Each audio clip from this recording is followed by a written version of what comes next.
Now, there were some interesting things that happened last night at the at-large debate.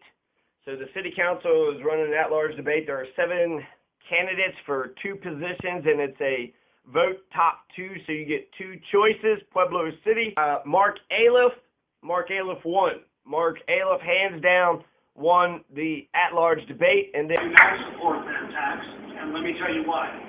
Every year, the city gets $4.5 million from the Highway Users Transportation Fund. That money is your taxes from roads and bridges, and it's given back to the city. They put $2.4 million back into the budget against personnel expenses. The budget alone in 2017, revenue was underestimated by $6 million, and expenses were overestimated by over $3 million. $9 million sitting there that has not been appropriated by the current city council towards 1 policeman or 1 piece of tar to go on a road. That is unconscionable. They knew that we were going to have a windfall this year, and they refused to take that money and put it to where it's intended. It will be my mission to get consensus, once again, on city council that essential services appropriated come out of the general budget, the general fund, which is paid for by our tax dollars already. The money is there. You don't need a tax. I would say traditionally, Dennis Flores would have been number 2 because he looks the part, but because Trump, this is the election after Trump, the first election after Trump, everything's different. Everything's different. I at first discounted Dennis Flores because he was 70 years old and he had ran and been part of the establishment in the late 90s, early 2000s, but he was a moderating voice. So he traditionally would have been number 2. The face of this community, and with that comes accountability, and quite frankly I believe that accountability is something that's been lacking. So if it is indeed the right person, I am strongly in favor of the strong mayor system. Okay, Aisha, you'll answer the next one first. Do you support the extra fee to pay for street repairs? Yes, I do. Our streets are such in bad condition. We have to there has to be a maintenance program first and foremost. We have to maintain our streets in order to keep them in proper condition. It's time to make sure that we have a maintenance program in place so that we don't have to replace or repair. If a bridge was to crumble on 4th Street, it would take millions of dollars to fix that bridge when we can put together plans to maintenance them and keep the maintenance current. Street repair tax. The street repair tax is amazing. It's $1 a month, $12 a year. What's not to like? You don't have $12 fucking dollars. You got $12 fucking dollars, and the whole thing is to fix our streets.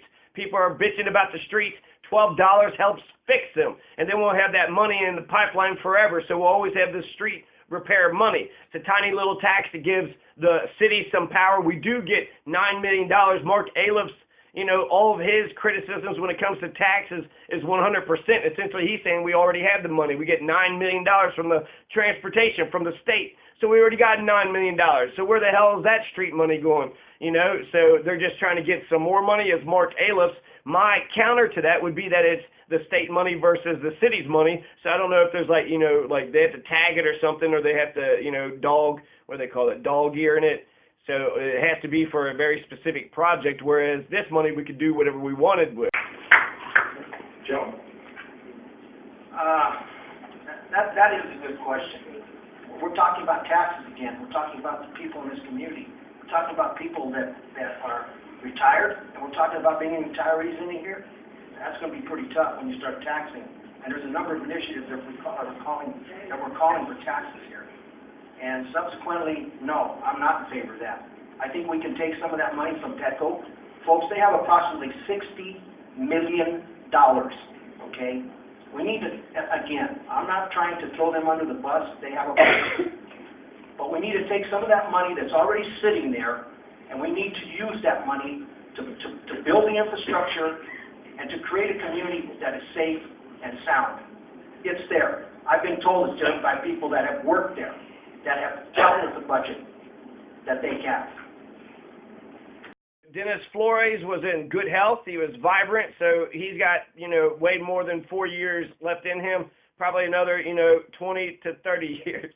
The average lifespan is 76 years old, but he seems like he will go above and beyond that. And he's very proper and poised, and he's very articulate with the issues, very nuanced positions when it comes to the issues. And so he was a nice voice. I appreciated him being on the debate stage. So, yes, I'm the only one on this dais here tonight that has actually passed an initiative. I was co-chair of the Tabor Timeout for the county, which built the health department building, repaired a lot of our recreational facilities, and also included over $7 million for the repair of roads. So there's other ways that we can approach, the repair of our streets. I'm not here to defend the city council back during the recession, but that fund had to be utilized to pay our police officers and other people. The city was no different than what happened to all of us during the recession. So there were reasons why that money was allocated back 8 years ago in that fashion. I am in favor of the street utility at this point. But if I get elected to city council, we're also going to see a budget line item that will be there continually so that we can repair our streets in the future and not find ourselves in some really dire straits with really broken streets. Thank you. So there's a smack across your face. $12 fucking to fix our streets, that's nothing. God, you probably give more than that at church every Sunday. So you're going to give more than that to church, and what the hell is that? The priest is just buying his own land. He's just getting a nice piece of property out in the countryside for himself. So he's sitting nice and comfortable. Meanwhile, you're going to complain about $12 a year? $12 a year, and you're rich, and you're bourgeoisie. You're rich, and you're bourgeoisie, and $12 is too much for you. $12 is not too much. And this is coming out of households which might not even be paved. I don't even know if my streets are going to be paved. This is just, I know that Prairie is going to be, there's 12 specific streets, major streets where there's lots of traffic, which makes sense. So Prairie is going to be updated. So that's, there's a big congestion. It's got a red light camera. So I like that idea. Fix the streets. Let's fix these. Kenneth O'Neill, he had said a line about even a pig gets comfortable in mud, and that's absolutely true. Pigs wallow in their own, feces. So they just, there's poop all over the place, and they're like, hey, I'm going to sleep right here. And then they get comfortable. So Kenneth O'Neill was making a comment about complacency in general, but I had laughed because he had just finished criticizing the current school board, and then he talked about complacency, and then as talking about complacency, he mentioned that, an old hillbilly colloquialism, right? Even a pig gets comfortable in mud, not just in mud, in their own fucking shit. Even pigs get comfortable in their own shit. So his comment was just a general comment about complacency. So if anybody says that it was anything else, then they are wrong. It's blatantly obvious that Pueblo is in dire need of resurfacing of our main thoroughways for a number of reasons. Not just the fact that it's expensive to pay for tires and alignment and auto upkeep, but also it creates awareness that we care about our community to others. Nice streets elevate our status as a whole, period. I don't currently sit on city council. I don't know what it's like to go through the budget and try to find money for all the different entities and things that need to be funded. I do believe that it's incumbent upon the city council to provide basic services such as roads. So I would prefer that there wouldn't be a tax, but it seems as though in this particular situation, residential fees would be very minimal, $1 a household, is what I understand. And so for that reason, I am in support of the road neutrality. Charlotte? Do I support increasing more taxes to fix the roads? No, I don't. because I was actually circulating a petition with Ted Freeman to use the existing 1.5 cent rate sales tax. I'm very disappointed that the city has been neglecting them for so long. I'm currently seeing street repair on the east side, and I'm hoping that's not the final product. But I do not support any more taxes at this time.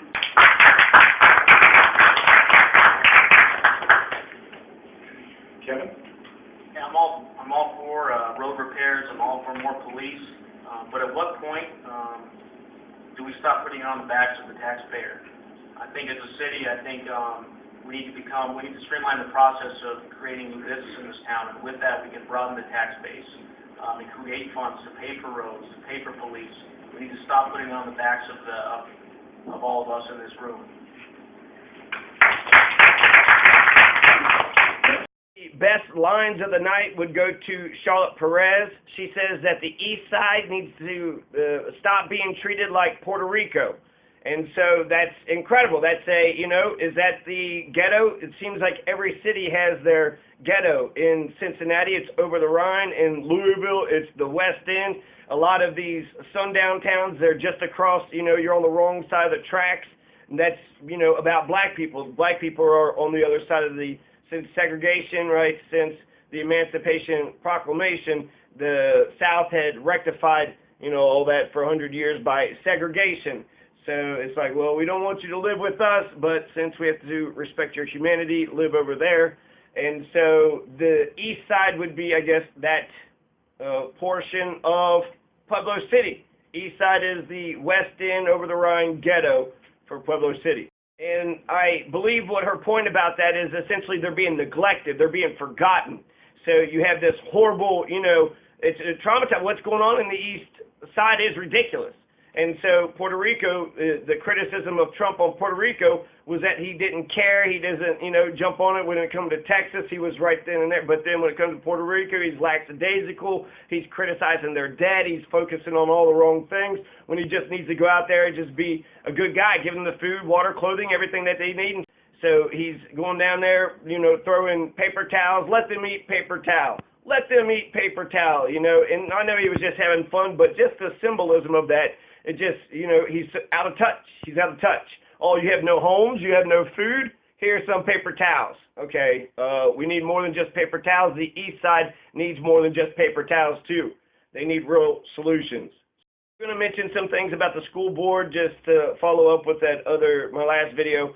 And it's at large, so it's all the citywide race. The Macaluso, I think Charlotte Macaluso could actually preempt these school board candidates if she says we're going to have a freedom and democracy kind of education. If she embraces John Dewey, I don't even know if she knows who John Dewey is, but John Dewey, he believed in progressive education. He believed in democratic education. The whole point in public schools, we didn't always have universal public schools.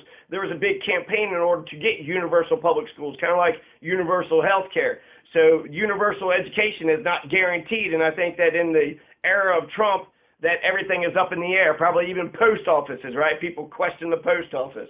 But the schools is universal education, and the reason how it got, public popular support was what the public teach the entire generation, brand new, generations upon generations, futures of generations to how to live in, a democracy, how to live and behave and how to live in a democracy. So essentially to raise American citizens up to be leaders in this democratic experiment.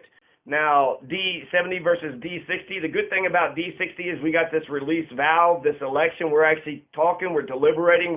I'm actually so fucking proud of Pueblo. I'm going to clap. Pueblo did an incredible job. Pueblo kicked ass. Good job, Pueblo. We had a nice debate, nice civil debate, good exchange of ideas.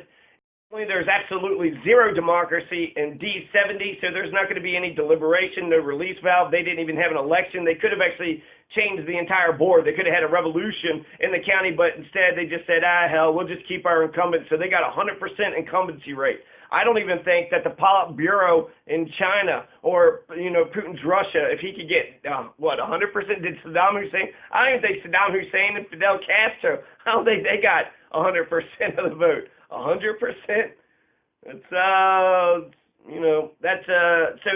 they have no democracy, no deliberation, no release valve, nobody's checking them, and that's where good ideas come from. So, pick out the substance, pick out the policy ideas. There's lots of good ideas that were, shared last night and the night before. So that's what the whole point of, I think in a democracy, ideas are currency in a democracy. So who's got the best plans? Who's got the best ideas?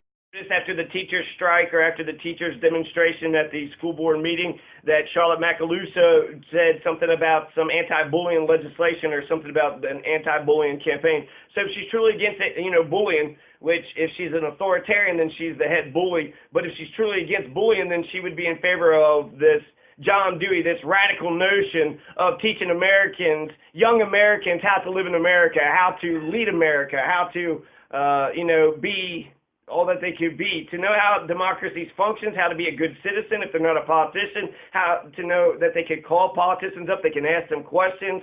We're free, we're Americans. So to teach Americans how to be Americans, we're independent, free Americans. We vote, we believe in democracy, we have democratic values, liberal democratic values, which is what the world over says it's liberal, to them to vote for your own leadership, that's liberal. But last night or the night before, so all the city council candidates got this question: would you support the 2A 24 police tax, or would you support question 300 tax? So which tax do you want? You want to increase police? Well, you got two taxes you can choose from. Joey will answer this question first. Do you support either of the ballot measures to increase sales taxes to pay for more police officers? And if so, which of the two proposals do you support? I did a ride-along with the police department about 3 weeks ago. I did a 10-hour shift with them, a 10-hour shift, 2 overlapping shifts, and saw a lot of things that would just blow your mind. We have so many police officers on the street, and in one incident, 1/3 of those police officers were tied up with one particular situation. One particular situation. We did in the swing shift, we went from one side of town to the other, where we saw, and I'm going to say this is crude, but it's the truth. We saw hookers on one side of town with the pimps. I don't know if you guys know it or not, but in Pueblo City, there's hookers. That's what's going on here, folks. We need to wake up. We need to realize we need police on the street. We need substations in the quadrants of the city. It's time to take our city back. We need people to be able to walk out at night and see and be able to walk back in their house and believe that they live in Pueblo, Colorado, not in a hellhole. So even though prostitution is the humanity's oldest profession, apparently it shocked Joe Latino. Now, Joe Latino was one of the few people that actually answered the question. Joe Latino, do you support 2B or do you support 300? I support 2A. I'll tell you why I support 2A. I'm probably the only one here. I know I'm the only one here. Joe Latino said that he supported 2A, so he actually was off, but he meant 2B, right? Yes, thank you, Steve. I believe that we should do everything we can to adequately fund and equip our police force here in Pueblo.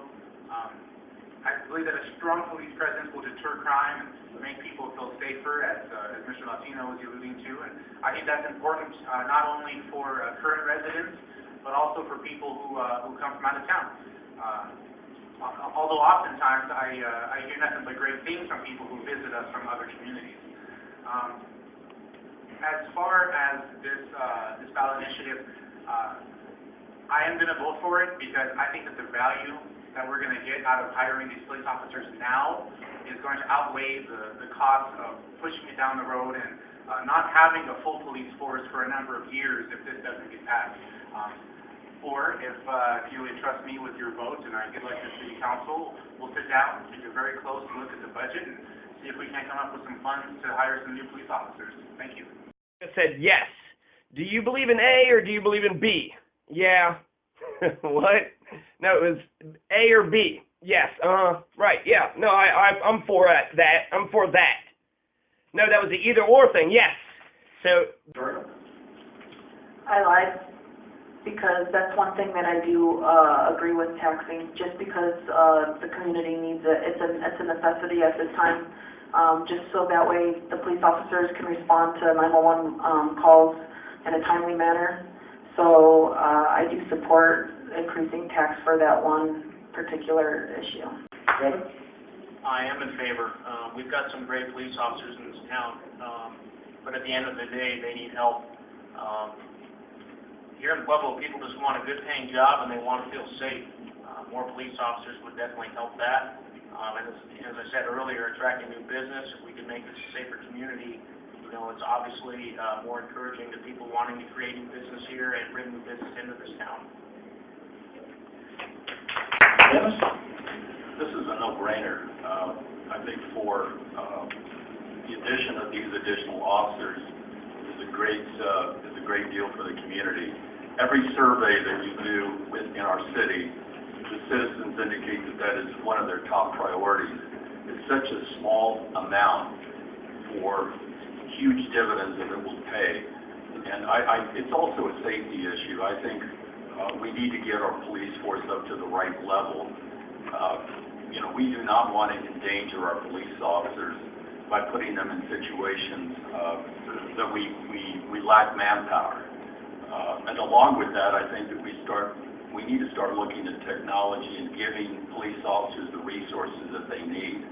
So yes, I am in favor of this small tax. Alicia? I do support it as well. I believe, like I said in my opening statement, we have to have a safe community. We have to keep our police officers safe. It is important. They are overworked, understaffed. Listen to the police scanner at night and listen to how many calls that are going out there and listen to some of the response times. Some are 8 hours, some are 6 hours, some are 12 hours. We really have to focus on public safety as a whole. It is important that we have police officers to protect our city. How I interpreted was that they were saying 2B was the real question and basically discounting 300 like it had no chance whatsoever. So when they all were saying yes, they were actually approving 2B because that's the dominant, one. That's the one that was put on by City Council. And question 300 is a boondoggle. It is very huge behemoth. It's a entire plan. So part of that could be good, right? The current police chief don't have this huge plan for all these wards and all these neighborhoods, and I don't know what his overall vision is. So that provides an overall vision, and it provides, some sort of direction for the city. But his I do not support those tax increases. Let me put this as simply as possible so I can understand it. The city has in excess of $6 million that is laying around from this year. They put $3 million back into capital fund project and $1.9 million back into a future wastewater project. There's $9 million. You don't need a tax. You can take it out of the budget. 25 new patrol officers is $2.5 million. The roads money is $2.4 million. That's $4.9 million. And we'll have money left over. We've been sold a bill of goods. There is no need for this tax. The money is there. I challenge City Council, and when I'm elected to City Council, it will be my mission to do the budget process as a year-long process, not a one-month process, and I will find that money and I will put it to use and never ask for a ballot initiative to raise taxes.